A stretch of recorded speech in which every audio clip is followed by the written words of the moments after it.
very delighted to be hosting this event on the intersection of human rights and development.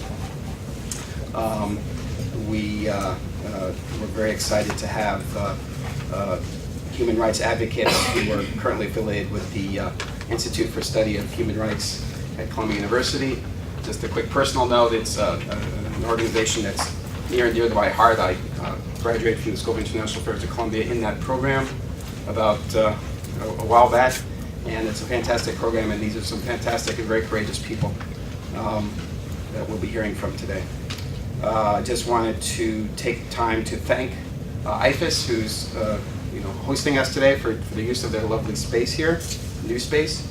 I want to thank Radha Muthaya, who is CARE's Vice President for Strategic Partnerships and Alliance, and also a SID-Washington board member for being here today and for moderating our event.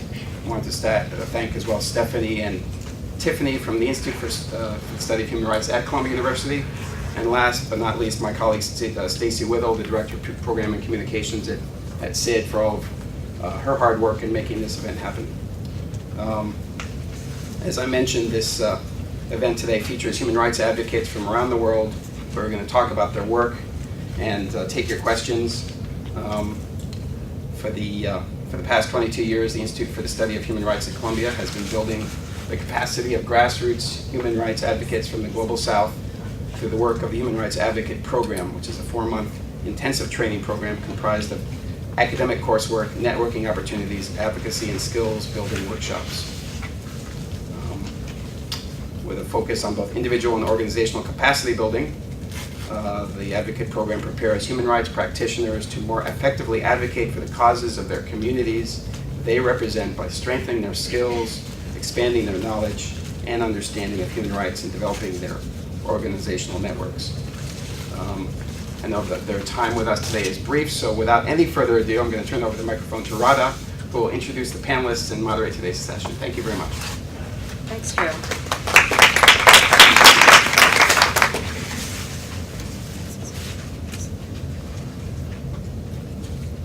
Can you hear me? Great, it's on.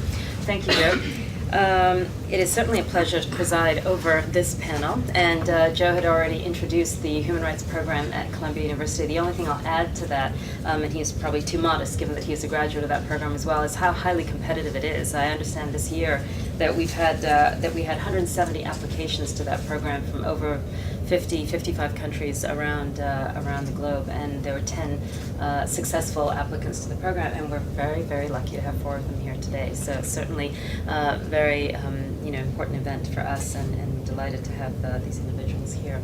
As we look at this topic of point of intersection between human rights and development, many of us who work in this space have seen this convergence occurring over the last 10, 20 years or so. From a development perspective, we see how important it is to have the voice of individuals who've been excluded, marginalized, who are vulnerable, in societies be included, within the discussions for development, as they're both the direct beneficiaries of development as well as contributors to development in their countries as well. What we also see from the human rights perspective is that development alone, from from an economic perspective, is insufficient. We see social and political issues being tremendously important, and therefore human rights actors in each of these countries and for these issues are tremendously important contributors to the discussion as well.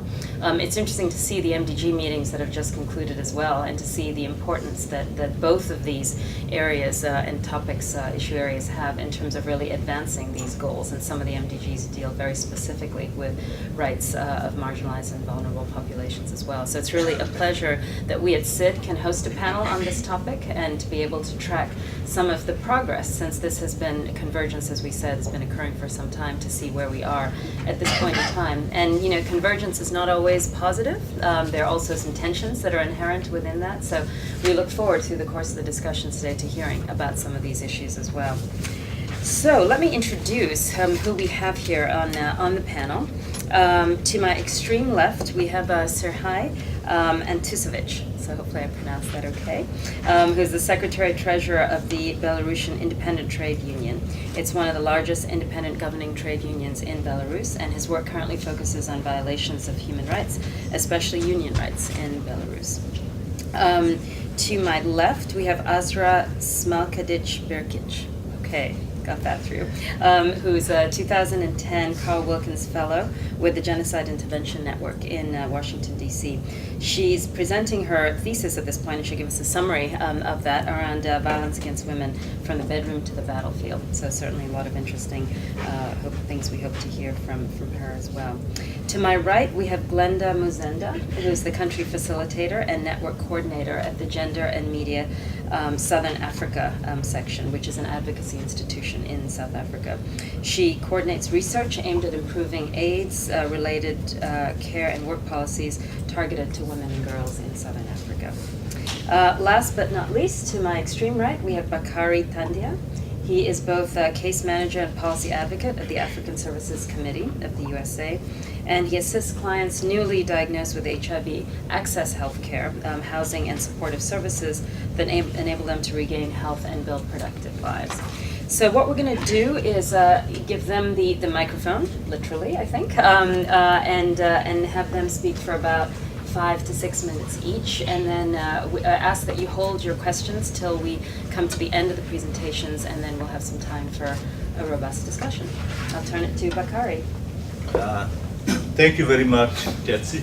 Maybe I can stand up so that I can see everybody, Sure, and sure. everybody can see me. Okay.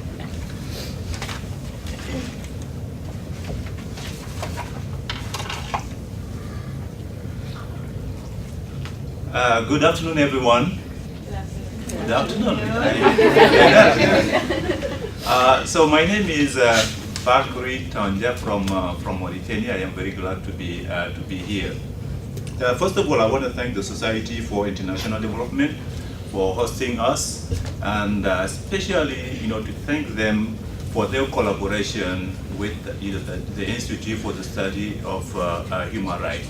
I think this collaboration is really great. And we as advocates, what the Institute does for us is really beyond imagination. Because very often we get into the field of human rights because something happens to us, so we get into it without understanding, for instance, the international framework of the human rights, the international instruments. So we have the burning desire to address issues, and sometimes we don't have all the tools we need. So by bringing us here, attending human rights classes, workshops, skill building workshops, meeting funders, other organizations, networking, because human rights is about networking. I think it is a great opportunity for us. So human rights and developments go hand to hand. There is no development without human rights, no human rights without development. It is a fact. So I think this is a great collaboration. This is what we need if we need to achieve any sustainable development at the global level. And thank you for having us. So I work for African Services, which is a community-based organization in the Great Harlem, New York. And we are affiliated with the UN. We provide a range of services, access to health with special focus on HIV, AIDS, legal assistance, housing, protection services, and also more importantly, we are involved in policy advocacy at city, state, and federal level. We participate in public hearing when issues being discussed are of interest to us. In order to achieve our work, we have a number of strategies. Regarding direct services, for instance, we have linkage agreements with hospitals, city agencies, so that the referral system can go smoothly. Regarding advocacy, we are part of large coalitions. One major coalition in New York is New York Immigration Coalition. I am member of the board. It is a coalition of more than 200 organizations. So we, through that coalition, we can make a larger impact. Well, for instance, on March 21st, we participated in a major rally for comprehensive immigration here in Washington, D.C. More than 300 people showed up, and from New York alone, we were able to get 235 buses. And on June 1st, we also participated in civil disobedience action against SB 1070 Arizona, that law against immigrants. Myself, I participated in that action. I was arrested on June 1st. It was very interesting because I found myself in a cell with city council members and some of the people who were candidates for congressional seats. So for me, it was an opportunity for advocacy in myself, because sometimes when you're going to meet with those people to get the appointment, it's very hard. So when you get it, it's for 5 minutes or 10 minutes. So we were there joking and even taking pictures, in the cell. It was it was really a great opportunity for me. And by doing that, I always encourage people to participate in actions. The best way to learn is to participate in actions. Because prior to that event, we attended a workshop at the Center for Constitutional Rights, to learn about the background of that organization, how to proceed. It was a very empowering, for me. I even received an invitation to give a presentation at Columbia University regarding that experience. So beside my work, regular work at African Services, I am also involved in human rights at international level, slavery in Mauritania and Russian discrimination.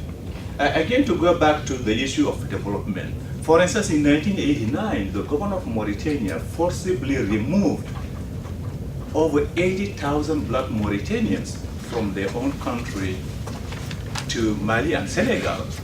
If the government of Mauritania or the World Bank or any development agency want to invest in that region for development, that wouldn't make sense, because of that land belongs to those people who were removed, and slavery is still a reality. When we talk about slavery in Mauritania, it is not human trafficking.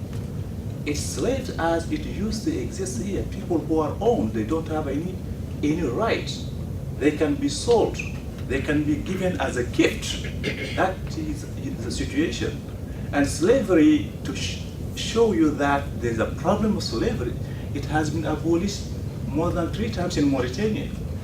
The very last one was in 2007. What was new with that, the new law, was that for the first time it was criminalized and legally defined in the way it can be enforced.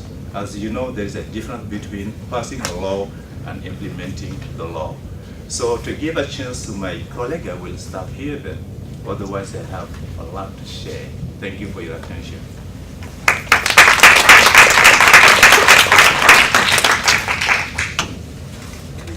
Please do. Okay. Hi, I think I'll. Okay. Thank you, Tandia. Thank you very much for having us here to speak. Sorry, can you hear me in the back? Okay. I do have a bit of a cold, so I'll apologize for that. My name is Glenda. I work in South Africa with a regional organization. It's an NGO, Gender and Media Southern Africa. We work in 12 countries in the SADC region. I'm sure most of you would know which ones they are. I would just give you a perspective of some of them. It's Botswana, Malawi, DRC, Namibia, Zimbabwe, Zambia, Swaziland, Lesotho, and if I've left any other out, you can ask a question and I'll respond to that. Our work within the media space involves working with women in communities. We started a research in 2006, noting that there was a lot of inequality within the economy system, women who were working in communities taking care of people who were living with HIV and AIDS. And this was an issue that came out as volunteering and then extending to caregiving constantly with women in communities. And we had an audit in 2009 just to find out how many women are working in these communities, how are they being assisted by a government. They're not remunerated, so we're wanting to find out how the government can do that. And the research has shown that most of these women are not remunerated, the government is not supporting them. So that work has continued within the advocacy, and within those 12 countries in the region, we're slowly coming to having a policy implemented, so that's a very good thing. Our other work within the region is training, advocacy, and media training, media literacy.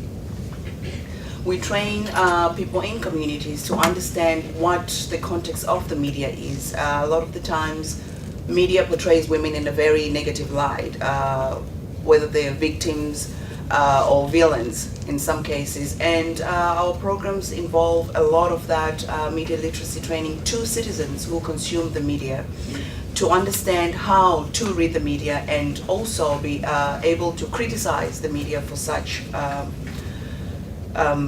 context that they write the media on. And it's a gender justice issue and equality for women to be portrayed in the media on a balanced and justified level.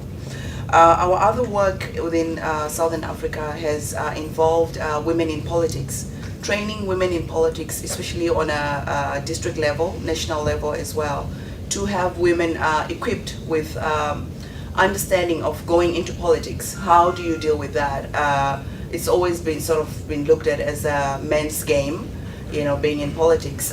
So most women do not participate in Africa, and we're looking at a gender equality where we have women in leadership positions to be able to participate economically, socially, and equip other women in those spaces to see the rise of women on a gender equality perspective.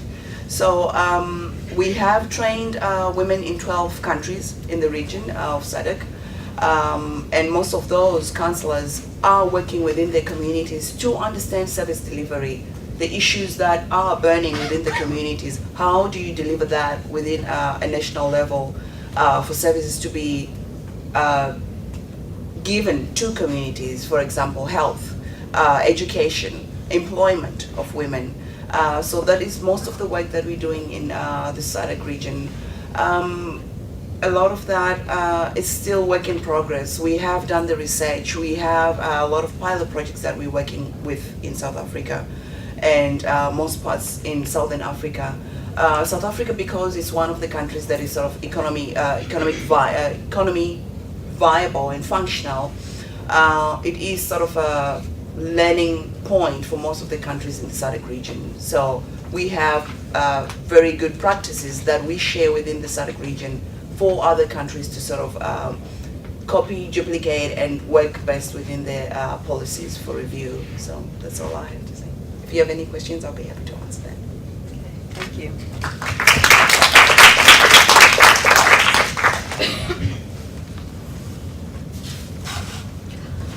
Hello, thank you so much for having us here. My name is Azra, and I'm originally from Bosnia and Herzegovina, and I'm the Carl Wilkins Fellow within our organization from Washington, Genocide Intervention Network.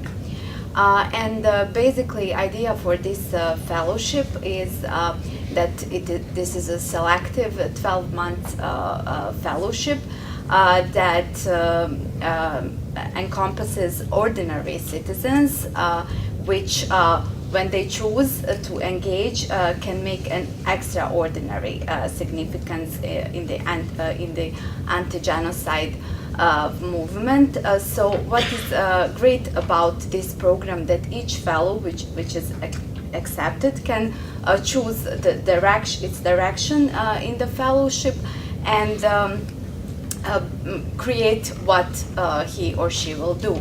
So basically, during this is my 10th month within the fellowship, and what I was doing, it was raising awareness about genocide in my community. I'm from Forest Hills, Queens, in New York City, even though originally I'm from Bosnia and Herzegovina. I forgot to mention that I now live in New York City.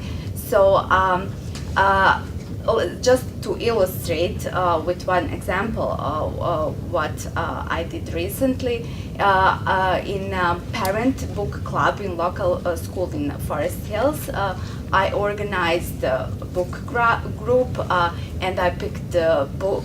It was Zlata's diary. It was the diary of a teenage girl from Sarajevo in Bosnia and Herzegovina, who wrote about her experiences, and the parents got together and we all read it and discussed about this book.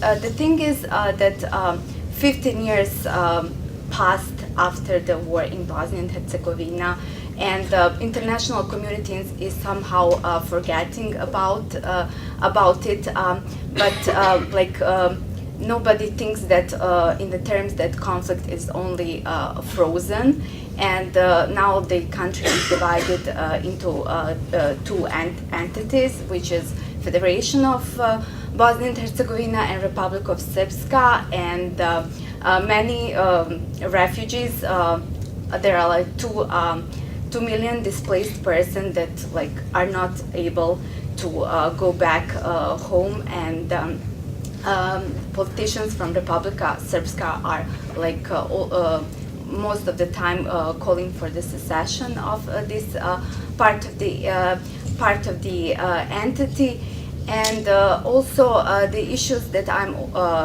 working on is also I studied human rights at the University of Sarajevo, and I wrote, as you mentioned, the thesis explored the mass rapes as a tool of genocide. Estimate is that between 20,000 and 50,000 of women in Bosnia and Herzegovina were raped, but this is invisible category of women, nobody talks about it anymore. So it's often the shame because of the patriarchal society. Women who were raped and who managed maybe even to hide it from their family, their husbands often try to hide it. In some situations they couldn't hide it because they have children out of that rape. So that's one thing and one concern in Bosnia and Herzegovina now in the aftermath of the war. And let's say the second concern, I will just mention briefly the example from Srebrenica. You probably all know that in the July 1995, in the course of 2 or 3 days, approximately 8,000 of men and boys were slaughtered, and what happened afterwards is that those women who stayed after, who they're widows, they basically before the war their identity was primarily connected to their husbands, because Bosnia is pretty much a patriarchal society, and now after this massacre, they were stayed without no means, to survive. And what I wanted to say is that where I am engaged now is also I'm trying to raise awareness and support these women. they have organization in Tuzla, in Bosnia called BOSFAM, and they are those women survivors of genocide, like are trying to make a living through making handicraft like products, rugs. And my next project is to try to display those rugs at the United Nations, and also like try to sell their products. So yes, big issue in Bosnia is now poverty, and the estimates is that there is approximately 50% of the unemployment rate. So once again, thank you so much for your attention. Good afternoon, everybody. I'm very glad to meet with you today. And Sergei Antusevich, my name. I am Secretary Treasurer of Belarusian Independent Trade Union. And Belarusian Independent Trade Union is the biggest independent union in my country, about 7,000 members. And next year we will have 20th anniversary of our organization. I was elected 2 times as grassroots chairman of trade union, my trade union. And in 2003 I was elected as sole independent city council member in my city. Since 2000 we have a special Belarusian case in International Labour Organization, in this case number 2090, and we have a lot of violation in labour issues, and we add maybe every half year new facts of trade union violations, violations of freedom of association, freedom of meetings, demonstrations, and others.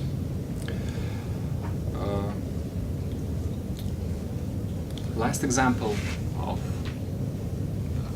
violations in labor issues is non-registered of our organization in small textile enterprise in Soligorsk. Is its name Delta Steel, and we tried 3 times to register it in our authorities.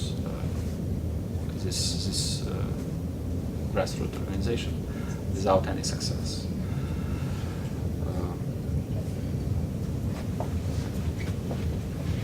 Okay. Thank you so much for this opportunity.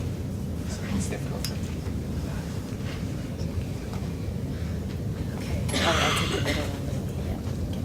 Yeah. Great. Well, thank you very much for 4 very different, very interesting approaches, both in terms of the populations that are being addressed as well as the approaches that are being taken as well. So I think we can have the discussion perhaps in 2 different parts, given the uniqueness of each of their roles and the countries that they're engaged in.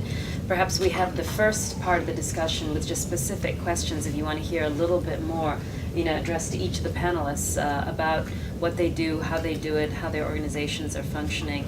Perhaps a little bit about many of these are organizations that have been around in some cases for a while, in some cases fairly recently. So if there's some questions about, what they've been able to achieve and what their future strategies and goals are, maybe we take those first, and then we come back to the second phase, which might be more of a collaborative discussion, really looking at these points of intersection and how these various agencies are working with others, to be able to promote effective development as well. So let's start with the first and just see if there are any specific questions of clarification or probing further in each one of these presentations.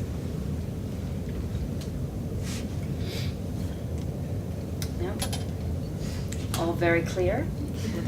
Yes, there's one back here. This is for Azra. Could you speak a little bit about, obviously, the importance for women to be self-sustainable especially after a conflict like the one in Bosnia, is very important. But could you also talk about your opinion on the psychosocial support that you think BOSFAM and the creation of crafts and working together sort of as a collective of women has? So, there's the material support, but what do you think the effect is on trauma healing and peace building on an individual and communal level? Thank you so much for your question.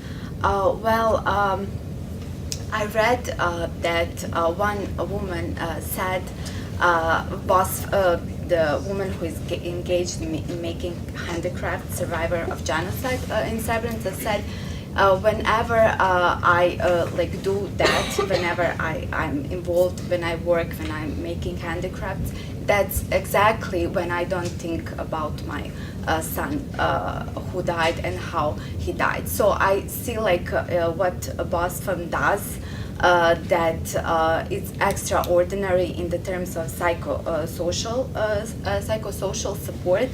But what is maybe how it's, in my opinion, good is that non-governmental sector is it's good that doing the job in terms of psychosocial support, but I think that there broader society should be more involved in that.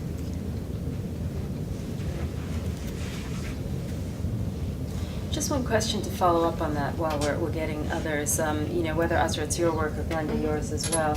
There's obviously a continuum that is clear, whether it's a post-conflict situation or, a development situation, and it's more just sort of bringing the excluded and marginalized more into the mainstream.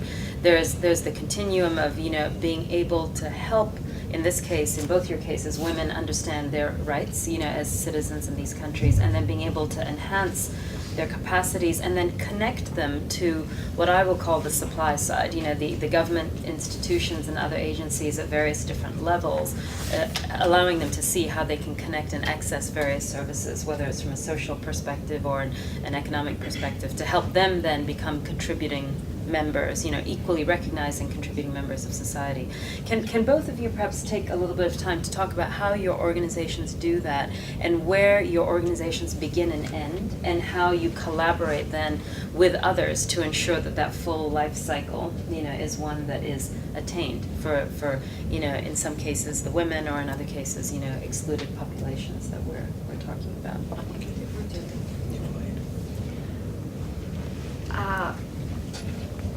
Okay, I just, do you hear me? Take it. Yes.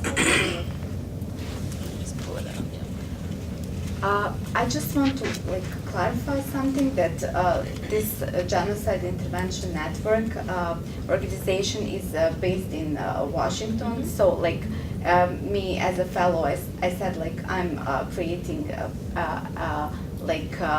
the tasks for me. So I don't have currently response in terms what my organization currently, Genocide Intervention Network, currently does in that regard. Thank you, Rita. Our organization actually works with quite a lot of other organizations in South Africa. For example, you have the Treatment Action Campaign, TAC. We also have CARE International in South Africa. Most of the organizations we have as well are women opposing women abuse.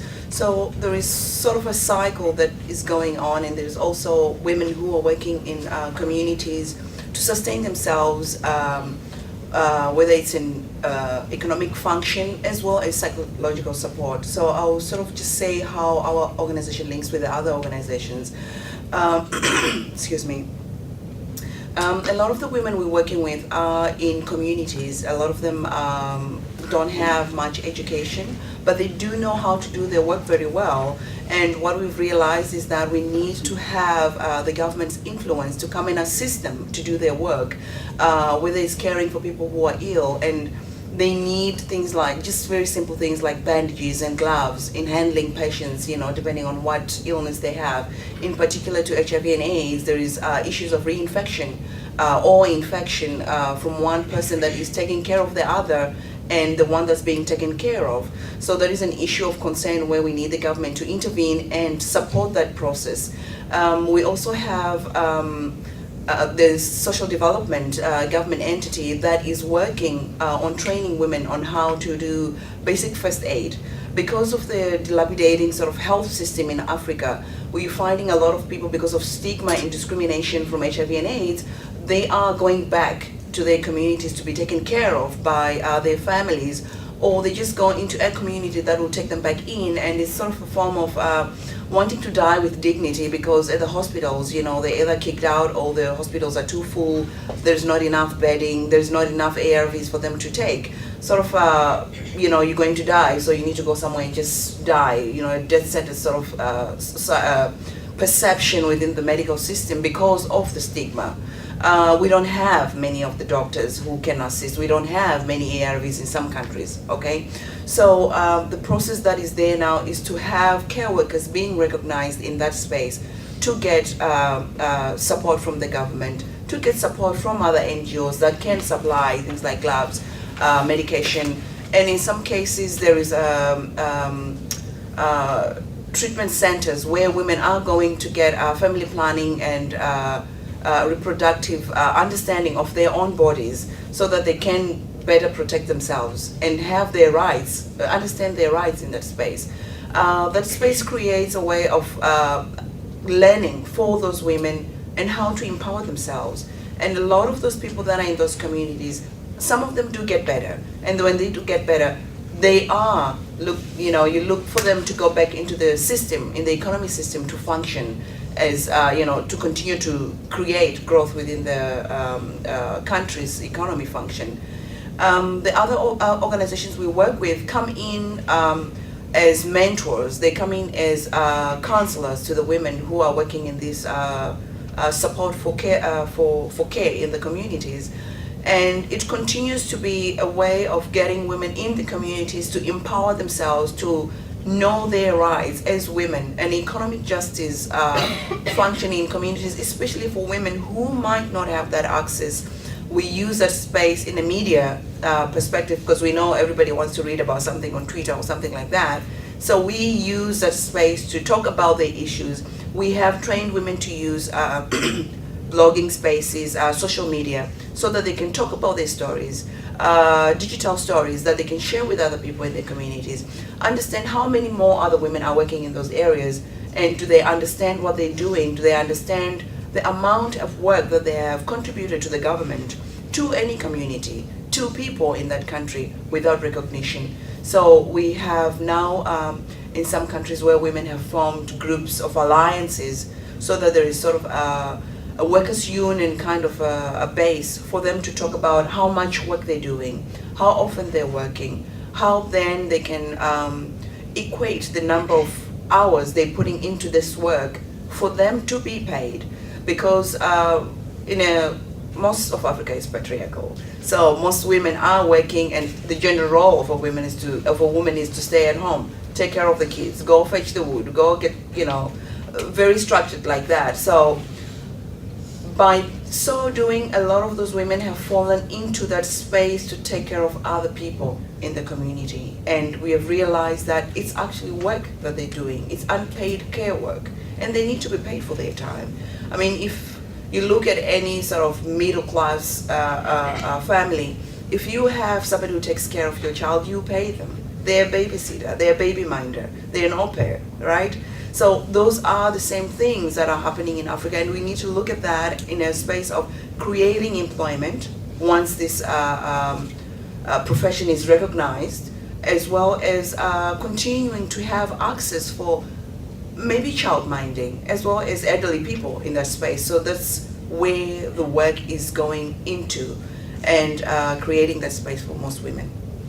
Right, thank you. Yes, I see a question. Donna Reed from Managing Systems for Wellness, and my question is both to Asra and to Glenda. And in my learning, I understand that in places where empowering women to access their rights and to use advocacy, where this has been successful has always involved bringing men into the group and raising men's awareness as to the need for that kind of training and their participation in that work. So I'm wondering if this has been done either in Bosnia or in the South African context. In the South African context, actually, we realized that we needed to actually relook the gender equality aspect of the research, because then we sort of have seen that we've sort of slowly isolated men, and I think quickly within the research we realized that we needed to include men, and that's what we have done. A lot of the women in those spaces, in fact, did not want men to come into those spaces because they said, well, men are not going to change somebody's soil bedding or whatever. So we said, I think then you need to bring them in. Maybe they can go and fetch wood. Maybe they can go and get the firewood. Maybe when somebody passes on, they will be the person to collect the body and take it to the resting place and things like that. So you have a space where men can be involved. And we have had, for example, in Zimbabwe, they have a men's forum that is working very closely with other countries in the SADC region to involve men, to give a space for men where they're talking about how they can assist women in these spaces. And slowly but surely, I think it's also an issue of women don't feel comfortable talking about certain issues with men in the same space. And what's happening is we need to sort of bring that together, bring the two groups together to start talking about task shifting, tasking the roles within the same spaces, so that I go home to my partner, my husband, and say, okay, you're going to be going to see somebody next week, you can take the medication and things like that. So that's where we are, and we've realized that it's important to include men because they are part of the society. They are part of that community that needs to advocate for other men to see as well that they can do that. So we're very much working in that area, and men's involvement has been quite crucial to the process as well. Thank you. Maybe what I want to add, even. I will just Okay, go ahead. respond. Woman first. Thank you. Thank you very much for your question. I think it's really important to bring men in all the work we do. The problem in Bosnia, it is really complicated. This particular example I was mentioning, Bospham, there are no men, or there are like few men after genocide to be involved in, and in general, many men, after the war, now have to deal with the PTSD on one side, and also, as I mentioned, unemployment. It's really a high rate of unemployment in Bosnia. So, men maybe don't even have a space to understand what gender equality means. And I'm talking in general, and it's really hard to talk in general, but this is how I see it. But okay, on the other side, let's be positive. There are some changes after the war. For example, the master's program in gender studies within the University of Sarajevo has been established. Agency for gender equality within the government, but that's everything now at the top level, and we have to find the ways how to approach towards that. Thank you. Okay. Yes. I'm sporting. So I want to make some comments in the context of African immigrant population. Particularly in New York. What we do at African Services, we also organize cultural competency workshops for doctors, social workers dealing with African families. One thing I have been saying to them is that those families living in a new society, new context, with new type of legal protections and rights. So if you are trying to empower a woman, which is a good thing, the goal is to have a successful family. A successful family meaning that the entire family living in harmony.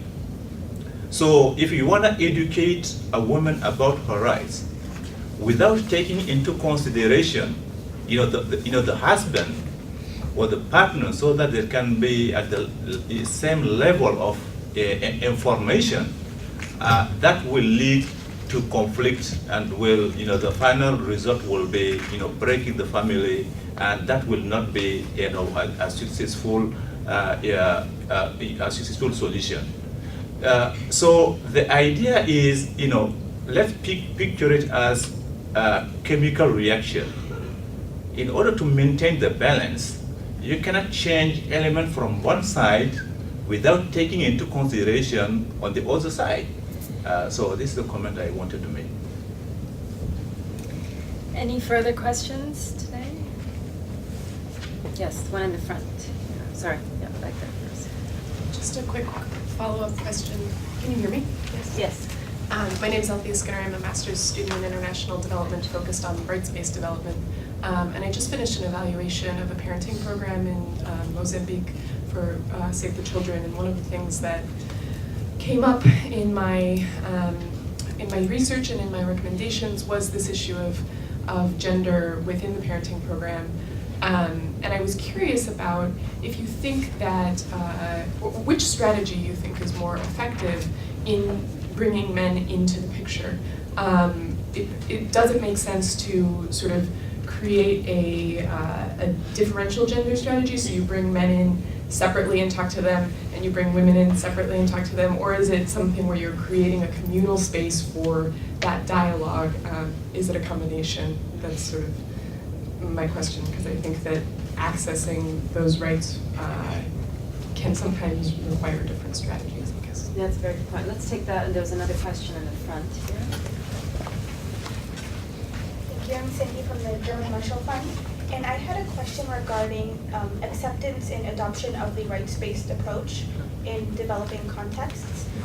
In my own fieldwork, I found that many established NGOs that have been working for a very long time before the rights-based approach found way are very reluctant to accept that approach and to change their own work, and to what extent that has created tension in the civil society community between organizations that really should be linking and working together. Great, two very good questions. We'll take just one more at the back, yeah. This is part question and part offer. I work with the Science and Human Rights program, and what we find is there's quite a bit of science that often plays into development, and what we're working to do is integrate more scientists into the human rights agenda as well. And it seems that both Bakri and Glenda, you've dealt with physicians and perhaps other social workers who come from a science background. How does that training evolve with the human rights component in the science? And then moving forward, if you're interested in talking further, we do offer a pro bono program to partner scientists with human rights organizations. Great, thank you. Three fantastic questions. So what I'd like to do is take each of them, but actually start with Bakari, and if you can include them in your closing remarks, given that we're coming close to the end here, that would be helpful. So again, just to remind folks, I think one is really rights-based approaches. Are there tailored approaches that are gender-specific, and when do you potentially, bring those together? Second, the question around rights-based approaches, established versus established NGOs and their ways of working, and whether that has incorporated the rights-based approach, and how that has either fostered or prevented collaboration within civil society organizations. And the third one around science and its contributions in human rights as well. So Bakari, we'll start with you. Thank you very much for your questions. About the first question, the strategy, how to approach men, women, and to give a common space for more productive collaboration. I think that is very, very important. That taking into consideration the complexity of the situation, the different layers, but I think the first step should be for instance meeting, discussing with different groups separately, and to elevate the level of comfort to the level that all the individuals or group will be more comfortable to discuss the issue together for a better understanding. Beside that, regarding science and human rights, I think I would say that human rights is everything. It is development. It is science, because you cannot do nothing without a good understanding. And what science will provide is a good understanding about what we are going to do and how we will be doing it. If I take the example of for instance HIV/AIDS, for instance, access to drugs. Drugs are available. Well, I remember, I think it was in 2002 or 2003, we had, for instance, a demonstration, to allow pharmaceutical companies to allow, the South African government to have access to generic drugs so that they can make them available to their population, people living with HIV/AIDS who need medication in that time. So because the pharmaceutical companies had filed a lawsuit against the South African government. So with the intervention of human rights organization, for instance, and also for us as human rights organization, in order to be successful, we needed the support of some scientists, doctors, to really guide us into that process. But I think everything comes to human rights. So the other question, maybe I will let you answer the right-based approach, and then if you want to add something, you will do it. Thank you. I was actually wanting to answer the other one that you answered, but that's okay. On a rights-based approach, I think, for example, I'll give how we've been working. I think sometimes things just happen to work. For example, with the issue of care work, people have been working for so long, and they have gotten used to that. That's what they do in their communities. And then we have come in and said, but that is not gender sensitive to the economy. Women are then losing out. So what is a rights-based approach is having now to look at are there policies that exist? Is there a law that enforces that women shouldn't work for so long without pay? Or how long are they working for? And then we have a human rights perspective, it's the right to be and the right to just have the basics. So looking at all that, I think most organizations, I'll speak of most countries that I've been in Southern Africa that are looking at rights-based approach, because if we look from a issue of policies, a lot of the times it takes a long time to get there. So we can't ask the community caregivers to stop working and taking care of people in the community, but at the same time, we need them to have a voice. So they continue to work, and then we look at how can we then use this space as a rights-based and say this is what they're doing and this is why they deserve to have this. So I think that sort of works hand in hand. Another issue is that at a policy level, the government looks and says, who is a care worker? I don't know who they are. What profession are they? Versus a teacher, right? When you say a teacher, you know that it's a profession that somebody knows about. So automatically they have a pink slip, right? So with care workers, it's also, it's a catch-22. We're wanting to have them recognized for the work that they're doing. And at the same time, we need to continue supporting them so that they work on the ground and continue to do the work that is very, very critical in Africa at the moment. That's all, and I just wanted to say thank you for your questions, very important, and thank you for the space for us to be able to share with you. Thank you. Just briefly to respond to your question about parenting and which kind of approach to take there, like I think it's like a good combination. I mean, to work first like separately with women, then separately with men, and then take also that combination, work with both of them.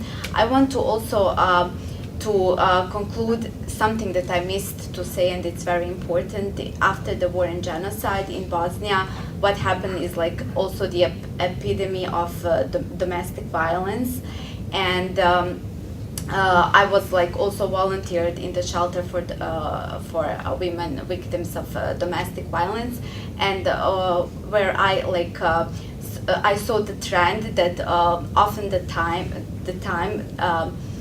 women are those that are caregivers, and they like they're the primarily responsible for their children, and that also goes with the patriarchal rule and how men perceive women in the society. So there is a lot of work that needs to be done in Bosnia, and everything, a lot of things have to do with the aftermath of genocide. Thank you so much once again for having us here.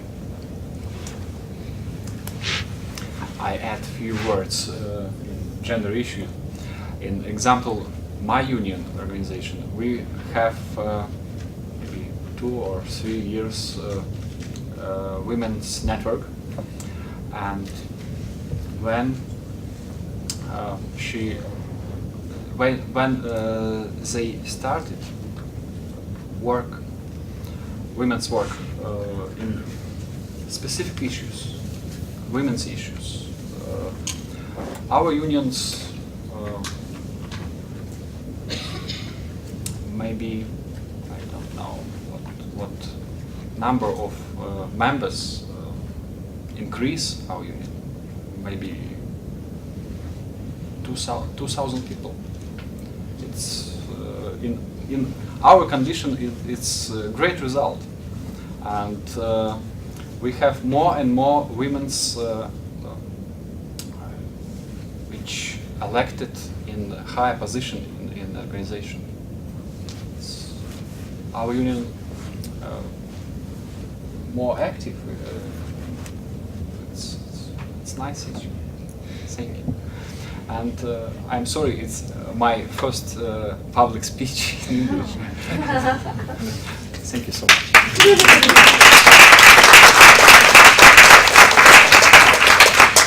Well, thank you very much to all of our panelists and for your questions. I could see several more hands at the end, but so what I would encourage is that we have perhaps some one-to-one discussions, you know, as this concludes, because I know many only have till about 1:30. So clearly a lot happening in this space, and human rights seems to be at the foundation and core of a lot of this. And you know, to the questions on rights-based approaches and like, I think many institutions have adopted this, knowing that you need to have the rights-based approach in addition to the supply-side approaches as well for effective development as well. On behalf of SID, thank you to everybody for attending today's session.